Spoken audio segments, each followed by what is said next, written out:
नमस्ते बच्चों, welcome to social crackers. Picture देख के पता चल ही गया होगा ना आज किस टॉपिक के बारे में बात करने वाले हैं। ऐसे भी तुम लोग तो चालू हो ही, स्मार्ट हो ही, पता तो चल ही गया होगा। इजी टॉपिक है, कर लेते हैं, ठीक है। बट उससे पहले मैं आपको कुछ कहना चाहता हूँ, सुन लीजिएगा। आई एम रियली सॉरी, मैं आपके लिए कुछ कर नहीं पा रहा। मैं जब ये चैनल खोला था ना, मुझे पता नहीं था कि इतना सपोर्ट मिलेगा, ये मिलेगा, वो मिलेगा। एक्चुअली ये चैनल इसलिए खोला था कि जो मेरे ऑफलाइन स्टूडेंट है उनको मतलब क्या होता था, क्लास के बाद थोड़ा सा डिवीजन वगैरह के लिए हेल्प हो तो वो वीडियोस वगैरह देख लेते तो उनका रिवीजन हो जाता है। एक्चुअली पर्पस उस पर्पस से खुला था। और ये मेरे स्टूडेंट्स, ऑफलाइन स्टूडेंट्स को भी पता था। बट चीजें कुछ और हुआ, जिनके लिए बनाए वही नहीं देखते, मतलब अजीब हो गया, ठीक है। एंड आपसे इतना सपोर्ट, इतना प्यार मिलेगा ये मैंने कभी नहीं सोचा था। बहुत लोग कमेंट लिखते हो कि सर और सब्सक्राइबर, ये मेरे मेरे जैसा इंसान के लिए 1000 भी मुझे बहुत लगता है। इट्स मतलब बहुत बड़ा नंबर है मेरे लिए।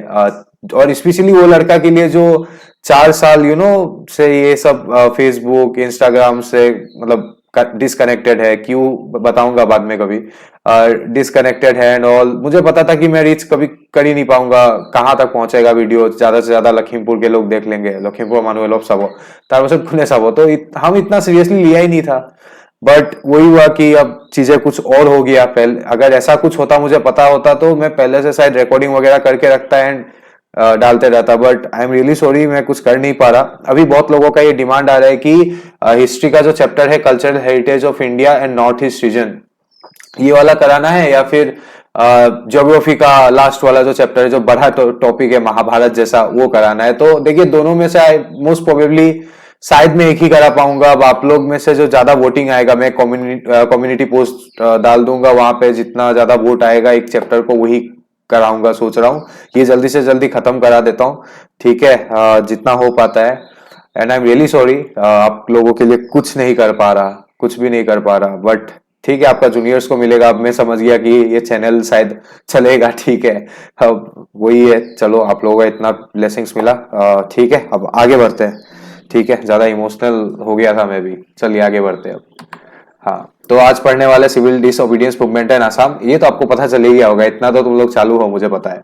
तो Gandhi who had re-entered active politics in 1928 gave the call for a civil disobedience movement in 1930।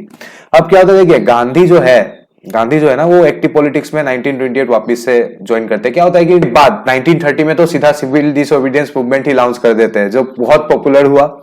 और एक आप बोल सकते हो कि बहुत इंपॉर्टेंट इवेंट है ये इंडिया के लिए, ठीक है। क्यों है, क्या है, आपको पता चल जाएगा।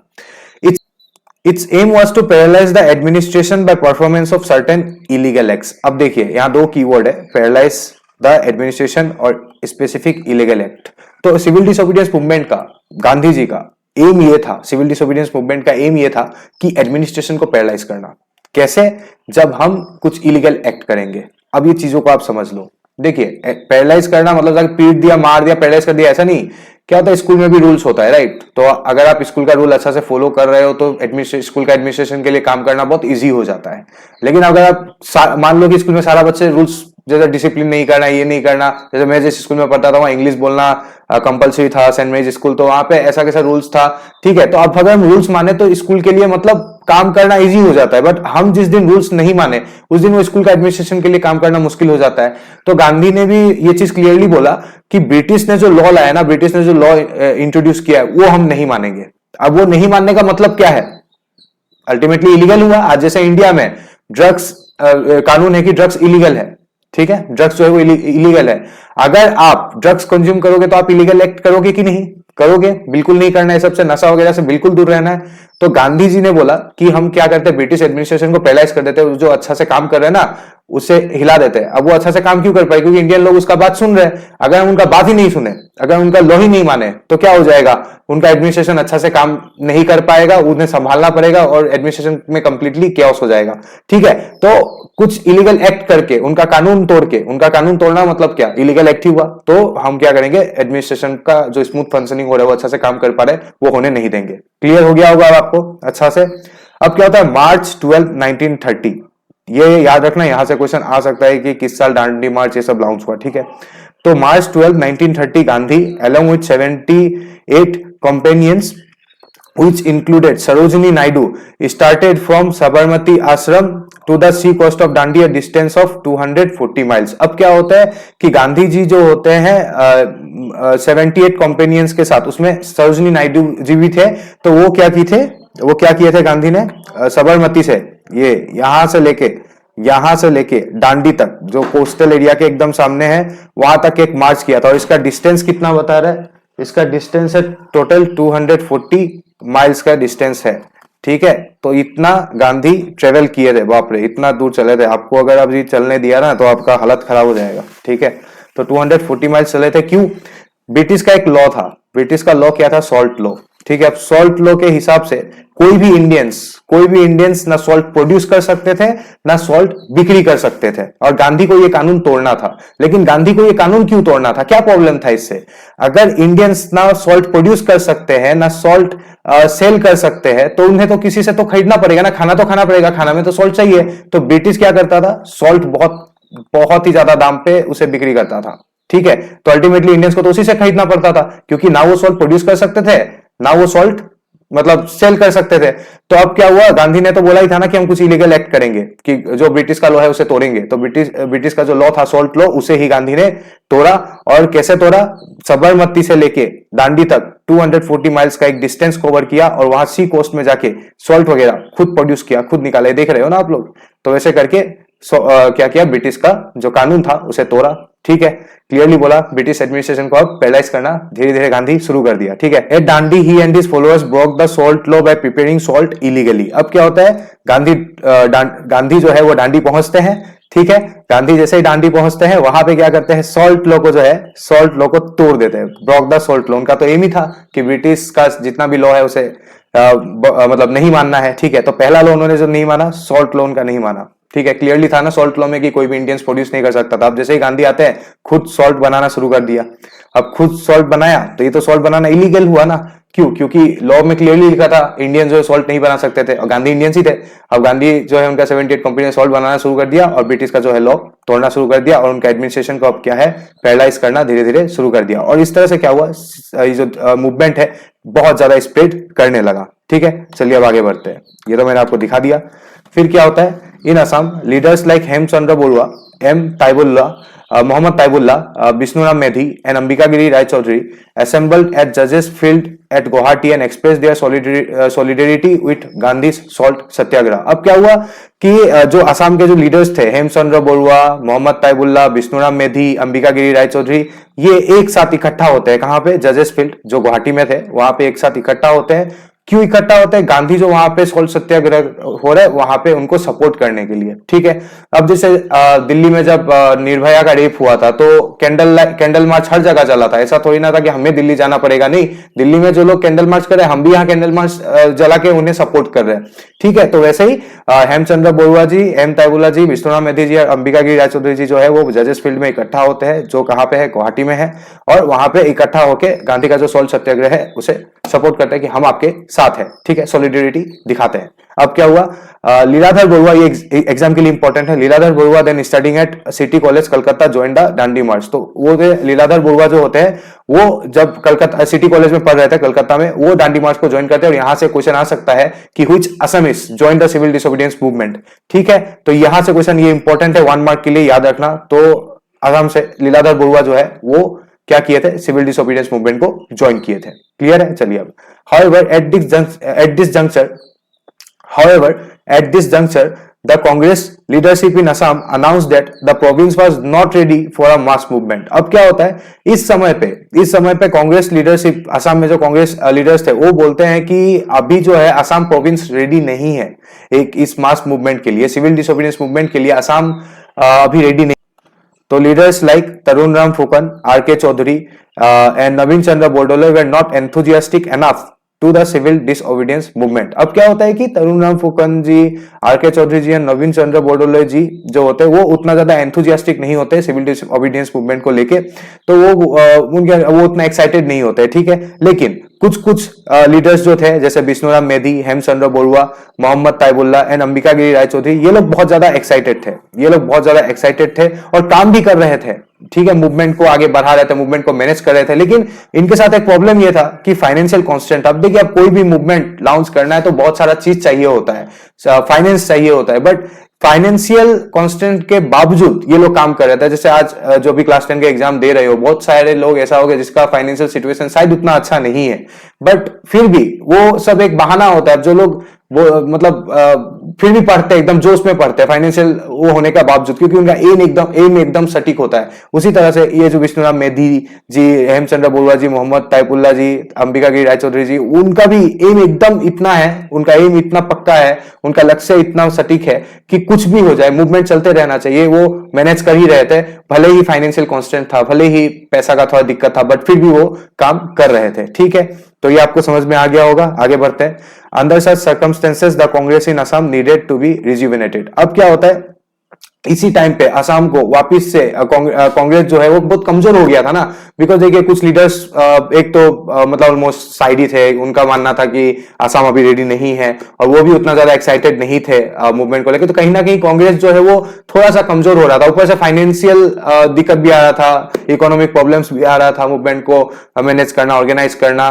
तो उस समय क्या होता था, एक बहुत इंपॉर्टेंट पॉइंट ये आ जाता है कि अब कांग्रेस को वापिस से रिफ्रेश करना पड़ेगा, कांग्रेस को वापिस से स्ट्रॉन्ग करना पड़ेगा। ये जो इकोनॉमिक प्रॉब्लम का वजह से, और ये जो लीडर्स वगैरह थोड़ा सा एक्साइटेड नहीं थे, हट गए थे, अब ये कांग्रेस को कमजोर कर दिया था, वापिस से इसको स्ट्रॉन्ग करना पड़ेगा। अब क्या होता है, under the new leadership of ये आप बोल सकते हैं विष्णुराम मेधी, मोहम्मद ताइबुल्ला, अंबिका गिरी रायचौधरी, ये काम अकॉम्प्लिश हो गया, ठीक है। कांग्रेस वापिस से स्ट्रॉन्ग हो गया, एक रिफ्रेश कर दिया गया। विष्णुराम मेधी जी, मोहम्मद ताइबुल्ला जी, अंबिका गिरी रायचौधरी, इन्होंने वापिस से कांग्रेस को जो है वो स्ट्रॉन्ग कर दिया, ठीक है, वो रिफ्रेश हो गया। अब आगे बढ़ते हैं। अब क्या होता है, नया committee and sub committees were constituted to look into the various matters of the movement. बहुत सारा नया कमिटी बनाया गया, सब कमिटी बनाया गया कुछ मैटर्स देखने के लिए, ठीक है। क्या क्या ये ऑब्जेक्टिव क्या था, ये न्यूली फॉर्म कमिटीज का, ये कमिटीज का ऑब्जेक्टिव क्या क्या था? Number 1 to raise fund, number 2 defiance of repressive laws and ordinances, number 3 boycott of British goods and number 4 anti opium and liquor campaign. तो इनका जो ऑब्जेक्टिव होता है नया कमेटी का, पहला फंड रेज करना। वो प्रॉब्लम तो ही रहा था ना कि मतलब मान लीजिए जो सिविल डिसोबीडियंस मूवमेंट चल रहा था, उसमें तो आपने देखा ना कुछ देर पहले की प्रॉब्लम हो रहा था। मूवमेंट को लॉन्च करने में बहुत सारी चीजों का जरूरत होता है, बट इकोनॉमिकली वो उतना स्ट्रॉन्ग थे नहीं। तो अब क्लियर हो गया कि पैसा तो चाहिए, तो इन्होंने ये कमेटी का पहला ऑब्जेक्टिव भी था कि मूवमेंट को अच्छा से अगर चलाना है तो पैसा चाहिए, तो उन्होंने फंड को रेज करना क्या कर दिया, शुरू कर दिया। Defiance of repressive laws and ordinances, ये तो आपको समझ में आ ही गया होगा। Boycott of the British good, ये भी कुछ समझाने लायक चीज नहीं। Anti opium and liquor campaign, तो शराब वगैरह के अगेंस्ट ये करना, कैंपेन करना, ठीक है। तो ये आपको समझ में आ गया होगा। Young leaders like Omiyo Kumar Das appealed to the students to join the movement, but response from the students was lukewarm. अब क्या होता है कि ओमियो कुमार दास जो होते हैं वो अपील करते हैं स्टूडेंट को कि आप मूवमेंट ज्वाइन कीजिए, बट स्टूडेंट से उतना अच्छा रेस्पॉन्स नहीं आ पाता, स्टूडेंट उतना एक्साइटेड नहीं होते। स्टूडेंट मतलब ओमियो कुमार दास ने जो अपील किया था उसको उतना समर्थन नहीं दिया, उतना आप बोल सकते हैं उतना अच्छा रेस्पॉन्स बिल्कुल भी नहीं आया, ठीक है। आगे बढ़ते हैं। However, to protest against the arrest of Nehru on 14 April and Gandhi in 5 May 1930, students participated in हड़ताल in a large number. But फिर भी क्या होता है, जब नेहरू को अरेस्ट किया गया था 14 अप्रैल में और गांधी को 5 मई में, तब स्टूडेंट बहुत ज्यादा हड़ताल वगैरह में पार्टिसिपेट किए थे। लीडर्स थे। अब लीडर्स आज मान लीजिए अगर अरिजीत सिंह को जेल में डाल दे, जुबिन गर्ग को जेल में डाल दे, तो लोग पागल जैसा हड़ताल वगैरह, प्रोटेस्ट वगैरह करेंगे, क्योंकि एक पॉपुलर है ना फेस। तो उस समय भी यही हुआ था कि गांधी और नेहरू को जब अरेस्ट किया गया था तब स्टूडेंट हड़ताल में उतर आए थे। On 6 and 14 May 1930, students in the Brahmaputra Valley resorted to the boycott of the institutions to demonstrate their protest. अब क्या होता है, 6 और 14 मई 1930 को स्टूडेंट जो होते हैं ब्रह्मपुत्र वैली में, वो आ जाते हैं। इंस्टीट्यूशन वगैरह जो गवर्नमेंट इंस्टीट्यूशन होते हैं उन्हें बॉयकॉट करते हैं, ब्रिटिश का जो इंस्टीट्यूशन होते हैं उसे बॉयकॉट करते हैं, छोड़ देते हैं, ठीक है। अब क्या होता है, इसको देख के एक इंसान होता है आरजे कनिंघम नाम का एक इंसान होता है। वो कौन है, पब्लिक इंस्ट्रक्शन का जो डायरेक्टर होता है, वो परेशान हो जाता है। तो उन्होंने एक नोटिस जारी किया, उन्होंने एक ऑर्डर जारी किया, उन्होंने एक नोटिस जारी किया, और उसी नोटिस को पॉपुलरली कहा जाता है कनिंघम सर्कुलर। एक सर्कुलर जारी किया, एक नोटिस जारी किया, और उस नोटिस में क्लियरली लिखा गया कि पेरेंट्स स्टूडेंट्स क्या करेंगे, एक रिटर्न प्रॉमिस देंगे, एक रिटर्न अंडरटेकिंग देंगे कि अभी से अगर कोई भी बच्चा अगर कोई भी बच्चा पॉलिटिकल एक्टिविटी में पार्ट लेगा, मान लो अगर वो गवर्नमेंट इंस्टीट्यूशन को बॉयकॉट करना हो या फिर गवर्नमेंट के अगेंस्ट प्रोटेस्ट करना हो या कोई भी पॉलिटिकल एक्टिविटी में पार्ट लेगा, तो उसके अगेंस्ट क्या होगा, उसके अगेंस्ट उस पर फाइन लगाया जाएगा, उसे पनिश किया जाएगा, ठीक है, और उसे स्कॉलरशिप वगैरह से डिप्राइव किया जाएगा, या फिर वो जो है एक्सपल्सन निकाल भी दिया जाएगा in case of severe crimes. अगर बहुत ज्यादा सीरियस हो क्राइम तो उसे निकाल भी दिया जाएगा, स्कॉलरशिप उन्हें नहीं मिलेगा, और क्या बोलेगा, और उस पर क्या होगा,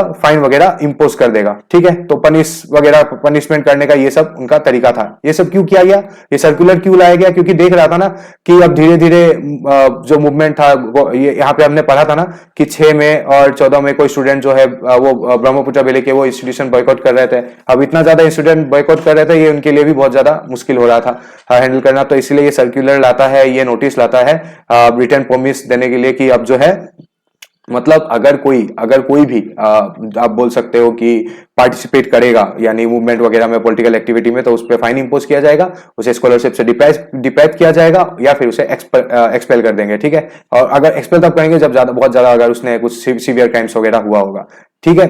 तो ये आपको अब क्लियर हो गया होगा, बिल्कुल क्लियर। तो कभी कभी हमारे टाइम में भी नोटिस आता था ऐसे, जब एक्सकर्शन वगैरह ले जाते थे ना, तो वहां पे एक रिटर्न ऐसे कुछ दिया करता था डॉक्यूमेंट, या तो पेरेंट्स से लिखवा लिया जाता था या फिर एक साइन करना पड़ता था कि अगर कुछ होगा बच्चा को तो स्कूल का रिस्क नहीं है या फिर कॉलेज का रिस्क नहीं है, ऐसा कुछ एक रिटर्न वो होता था, ठीक है। तो पता नहीं वो क्यों लेते थे, मुझे कभी कभी डर ही लगता था कुछ करवा देंगे क्या। चलिए अब आगे बढ़ते हैं। The student sharply reacted to such humiliating dictate and it further sparked off the civil disobedience movement in the region. अब ये जो आरजे कनिंघम सर्कुलर लाते हैं, जो नोटिस लाते हैं, इससे और ज्यादा गुस्सा आ जाता है, इससे और ज्यादा अंदर में, मतलब स्टूडेंट के अंदर में गुस्सा आ जाता है कि अरे ये क्या फालतू बात कर रहा है, ये क्या फालतू नोटिस ले आया, ठीक है।